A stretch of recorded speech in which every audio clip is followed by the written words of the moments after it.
दोस्तों इन नंबर को ध्यान से देखिए। अभी इस वक्त लगभग 4 crore 20 lakh Indians thyroid disorder के साथ जी रहे हैं, यानी 42 मिलियन इंडियंस। और एक नया डेटा जो सिर्फ कुछ हफ्ते पहले पब्लिश हुआ है, उसके हिसाब से अप्रैल 2025 से अप्रैल 2026 के बीच जो भी थायराइड ब्लड टेस्ट हुए, उनमें से 14 से 22% एबनॉर्मल आए। बॉर्डर लाइन नहीं, एबनॉर्मल। अब शहरों की बात करें तो अर्बन इंडिया में थायराइड प्रेवलेंस, जो थायराइड डिसऑर्डर की प्रेवलेंस है, वो 10.95% है। और इसमें सबसे ज्यादा अफेक्टेड कौन है? 46 से 54 साल की वुमेन, इंडियन वुमेन। और एक और हॉस्पिटल बेस्ड स्टडी जो झारखंड के कोल माइन एरिया में हुई, वहां तो यह नंबर और भी चौंकाने वाला था, 24%। और उस स्टडी में जितने भी पेशेंट थायराइड डिसऑर्डर के साथ आए, उनमें से वुमेन और मेन का रेशियो था 5.5:1, यानी हर 5 से 6 वुमेन के अगेंस्ट सिर्फ एक मर्द। एक और दिल्ली के टर्शरी हॉस्पिटल की स्टडी में जो हाइपोथायरॉयडिज्म के पेशेंट्स पर हुई थी, उनमें से 75% वुमेन थी। और इनमें से लगभग 79% में एक स्पेसिफिक एंटीबॉडी पाई गई, जिसका नाम है एंटी TPO, जो बताता है कि उनका अपना इम्यून सिस्टम खुद उनकी थायराइड ग्लैंड को अटैक कर रहा है। तो सवाल यह है जो आज मैं आप सबसे पूछना चाहता हूं, अगर इतने सालों से इंडिया ने आयोडीन डेफिशिएंसी को कंट्रोल कर लिया है, तो फिर ये नंबर्स इतनी तेजी से क्यों बढ़ रहे हैं? और सबसे इंपॉर्टेंट, आखिर ये सिर्फ वुमेन को ही इतना ज्यादा क्यों टारगेट कर रहा है? नमस्कार, आदाब, वणक्कम, सत श्री अकाल। मैं हूं आपका दोस्त Sunil Dagar, faculty of geography, environment and security in study IQ IAS। Study IQ IAS, आपका सिलेक्शन हमारा मिशन। दोस्तों देखो, इस पूरे मिस्ट्री को समझने से पहले हमें पहले यह समझना होगा कि थायराइड ग्लैंड करता क्या है। क्योंकि जब तक हमें इसका काम नहीं पता चलेगा, तब तक हमें यह भी समझ नहीं आएगा कि जब यह खराब होती है तो पूरी बॉडी पे इतना ज्यादा असर क्यों पड़ता है। थायराइड एक छोटी सी बटरफ्लाई शेप की ग्लैंड होती है, जो आपकी गर्दन के बिल्कुल सामने, एडम्स एप्पल के नीचे होती है। यह ग्लैंड छोटी होती है, लेकिन इसका काम पूरे बॉडी के मेटाबॉलिज्म को कंट्रोल करना है। मतलब आप कितनी तेजी से एनर्जी यूज करते हैं, आपका वेट कैसे मैनेज होता है, आपकी हार्ट बीट, आपका बॉडी टेम्परेचर, आपके मूड, सब कुछ इस ग्लैंड के थ्रू कंट्रोल होते हैं। अब जब ये ग्लैंड अपनी जरूरत से कम हार्मोन्स बनाता है, तो उस कंडीशन को कहते हैं हाइपोथायरॉयडिज्म। और जब ये जरूरत से ज्यादा हार्मोन बना देता है, तो उसे कहते हैं हाइपरथायरॉयडिज्म। और इंडिया में सबसे ज्यादा कॉमन प्रॉब्लम है हाइपोथायरॉयडिज्म की, खास तौर पर इंडियन वुमेन में। अब इस टॉपिक को पूरी तरह से समझने के लिए एक बहुत इंपॉर्टेंट चीज समझाना जरूरी है। देखिए, इंडिया एक जमाने में आयोडीन डेफिशिएंसी का बहुत बड़ा शिकार था। आयोडीन थायराइड हार्मोन बनाने के लिए सबसे जरूरी इंग्रेडिएंट होता है। इसलिए 1983 में इंडियन गवर्नमेंट ने एक यूनिवर्सल सॉल्ट आयोडाइजेशन प्रोग्राम शुरू किया, जिसमें पूरे देश में आयोडाइज्ड सॉल्ट मैंडेटरी कर दिया गया। और इस प्रोग्राम ने काफी हद तक काम किया। गॉइटर, जो आयोडीन की डेफिशिएंसी की वजह से होता है, उसके केसेस में बहुत कमी आई। लेकिन दोस्तों, यहां एक बहुत इंटरेस्टिंग और एक बहुत आयरॉनिक ट्विस्ट आया। जैसे जैसे इंडिया आयोडीन डेफिशिएंसी से आयोडीन सफिशिएंसी की तरफ गया, वैसे वैसे एक नया प्रॉब्लम सामने आने लगा। डॉक्टर्स और रिसर्चर्स ने नोटिस किया कि जब बॉडी में आयोडीन की मात्रा सफिशिएंट से ज्यादा हो जाती है, तो ये थायराइड ग्लैंड को और ज्यादा ससेप्टेबल बना देती है एक ऑटो इम्यून अटैक के लिए। मतलब खुद का इम्यून सिस्टम अपने ही थायराइड ग्लैंड को दुश्मन समझकर उसे अटैक करना शुरू कर देता है।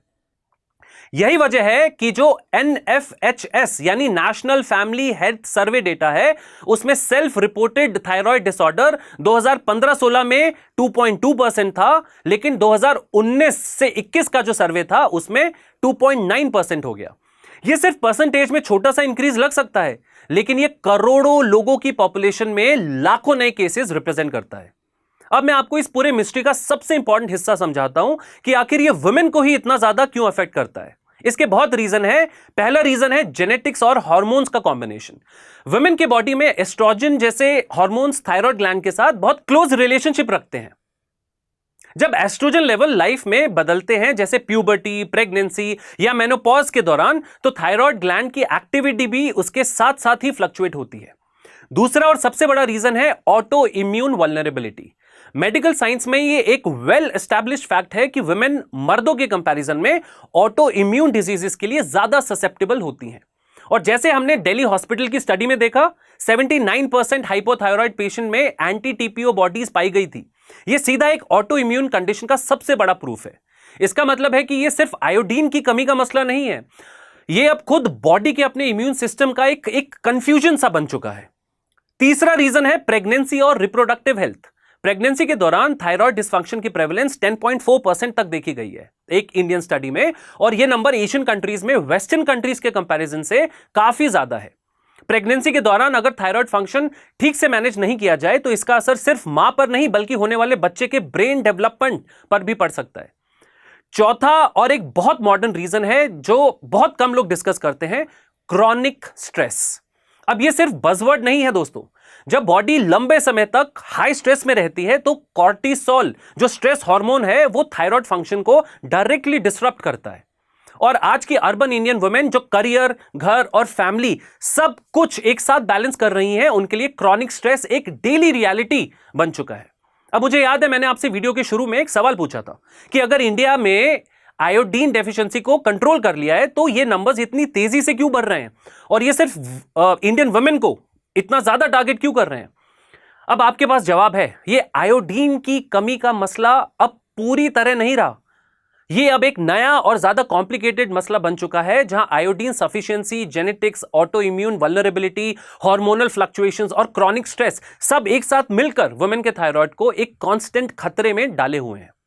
अब एक बहुत इंपॉर्टेंट और बहुत ही वरिंग चीज समझते हैं जो इस पूरे इशू को और भी ज्यादा अर्जेंट बना देती है, और वो है अंडर डायग्नोसिस का मसला। देखो, थायराइड डिसऑर्डर के सिम्टम्स क्या होते हैं? फैटीग, वेट गेन या weight loss, hair thinning, mood swings, irregular periods, skin dry होना। इन सब सिम्टम्स को एक आम इंडियन वुमेन अक्सर स्ट्रेस है या काम का प्रेशर है या ये तो नॉर्मल है बोलकर इग्नोर कर देती हैं। और डॉक्टर्स भी कई बार इन सिम्टम्स को किसी और चीज से जोड़ देते हैं जब तक एक स्पेसिफिक ब्लड टेस्ट TSH यानी थायराइड स्टिमुलेटिंग हार्मोन टेस्ट ना कराया जाए। और यही वजह है कि अमेरिकन थायराइड एसोसिएशन ने रिकमेंड किया है कि 35 साल या 35 साल की एज के बाद हर 5 साल में एक रूटीन TSH स्क्रीनिंग होनी चाहिए। लेकिन दोस्तों, ये एक बहुत इंपॉर्टेंट गवर्नेंस गैप है जो मैं आपको बताना चाहता हूं। इंडिया में अभी भी इस तरह की कोई national level mandatory screening guideline नहीं है। मतलब जहां अमेरिकन थायराइड एसोसिएशन अपने देश के लोगों के लिए एक क्लियर प्रोटोकॉल देता है, वहां इंडिया में यह पूरी तरह इंडिविजुअल डॉक्टर के डिस्क्रिप्शन पर छोड़ा गया है। और इसी वजह से लाखों इंडियन वुमेन सालों तक बिना डायग्नोज हुए अपने सिम्टम्स के साथ जीती रहती हैं, झेलती रहती हैं।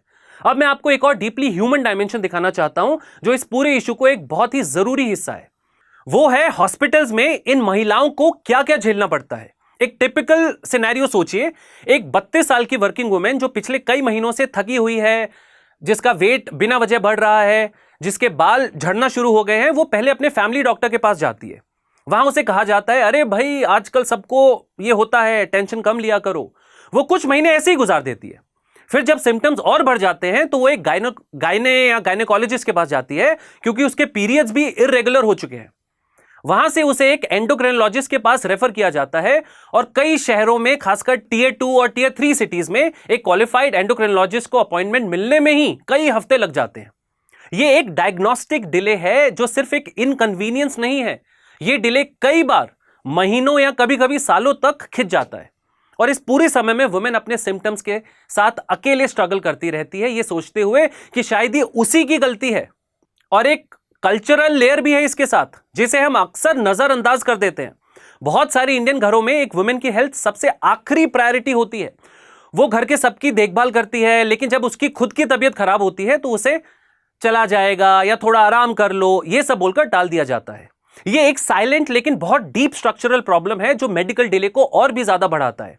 अब इस पूरे टॉपिक को एक पॉलिसी और गवर्नेंस के नजरिए से समझते हैं जो यूपीएससी एस्पिरेंट्स के लिए भी बहुत ज्यादा रेलेवेंट है। जीएस पेपर 2 हेल्थ पॉलिसी में यह एक बहुत अच्छा केस स्टडी है कि कैसे एक सक्सेसफुल पब्लिक हेल्थ प्रोग्राम जैसे यूनिवर्सल सॉल्ट आयोडाइजेशन अपने आप में कामयाब होते हुए भी एक नया unintended public health challenge create कर सकता है। इससे पॉलिसी मेकर्स के लिए एक इंपॉर्टेंट लेसन मिलता है कि हर इंटरवेंशन के बाद उसके लॉन्ग टर्म इफेक्ट्स को कॉन्टिन्यूअसली मॉनिटर करना कितना जरूरी होता है। GS paper 3 science and technology में ये एंडोक्राइन डिसऑर्डर्स और ऑटो इम्यून डिजीजेस की ग्रोइंग प्रेवलेंस और उनके सोशियो इकोनॉमिक इंपैक्ट को कवर करता है।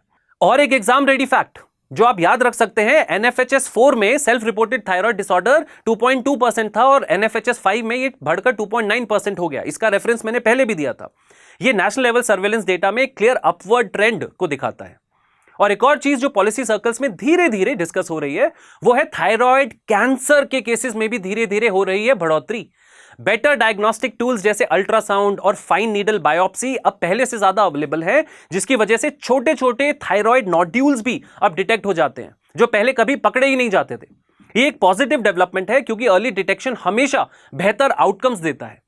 लेकिन इससे यह भी पता चलता है कि हमारा एग्जिस्टिंग हेल्थ केयर इंफ्रास्ट्रक्चर इस बढ़ती हुई डिमांड को पूरी तरह से हैंडल करने के लिए अभी तैयार नहीं है। अब मैं कुछ प्रैक्टिकल और बहुत जरूरी स्टेप्स आपके साथ शेयर करना चाहता हूं क्योंकि सिर्फ प्रॉब्लम बताना काफी नहीं है। पहला, अगर आप या आपके घर में कोई भी 35 साल की एज पार कर चुकी है तो साल में एक बार एक सिंपल TSH ब्लड टेस्ट जरूर करवाएं।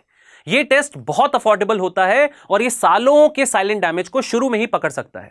दूसरा, अगर आपको लगातार थकान, अनएक्सप्लेन्ड वेट चेंजेस या इररेगुलर पीरियड्स महसूस हो रहे हैं तो उन्हें नॉर्मल स्ट्रेस बोलकर इग्नोर मत करिए।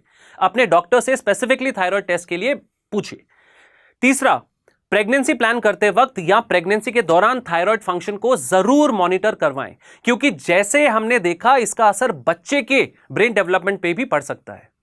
चौथा, अपनी डाइट में सेलेनियम और जिंक जैसे थायराइड सपोर्टिव न्यूट्रिएंट शामिल करिए जैसे नट्स, सीड्स और एग्स। और स्ट्रेस मैनेजमेंट जैसे प्राणायाम, मेडिटेशन, इन सबको अपने डेली रूटीन का एक जरूर हिस्सा बनाइए। तो दोस्तों, मैं इस वीडियो को एक आखिरी इंपॉर्टेंट थॉट के साथ खत्म करना चाहता हूं। थायराइड डिसऑर्डर एक ऐसी बीमारी है जो आपको धीरे धीरे अंदर से थका देती है बिना किसी बड़े अलार्म के।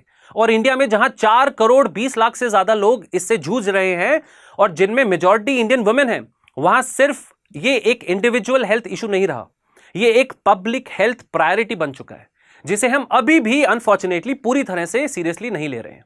एक सक्सेसफुल आयोडीन प्रोग्राम ने हमें एक बीमारी से बचाया, लेकिन उसी सफलता ने हमें एक नई और ज्यादा कॉम्प्लेक्स चुनौती के सामने खड़ा कर दिया है। और इस नए चैलेंज का जवाब सिर्फ और ज्यादा सॉल्ट या और कम सॉल्ट में नहीं है। इसका जवाब है अवेयरनेस में, रेगुलर स्क्रीनिंग में, सबसे जरूरी अपनी बॉडी के उन छोटे छोटे सिग्नल्स को सीरियसली लेने में जिन्हें हम अक्सर बस थोड़ा स्ट्रेस है बोलकर नजरअंदाज कर देते हैं। आपकी थायराइड आपकी पूरी बॉडी को साइलेंटली कंट्रोल करती है, तो अगली बार जब आपको बिना वजह थकान महसूस हो, एक छोटा सा टेस्ट करवा लीजिए। प्लीज देरी मत करिएगा क्योंकि जितनी जल्दी आप इस छोटी सी बटरफ्लाई शेप की ग्लैंड की सुनना शुरू करेंगे उतना ही जल्दी ये आपकी पूरी जिंदगी को सही ट्रैक पर वापस ला सकता है। ऐसे और इश्यूज को सुनने के लिए फॉलो करिए स्टडी IQ AS चैनल, आपके दोस्त सुनील डागर के साथ। स्टडी IQ IAS, आपका सिलेक्शन हमारा मिशन।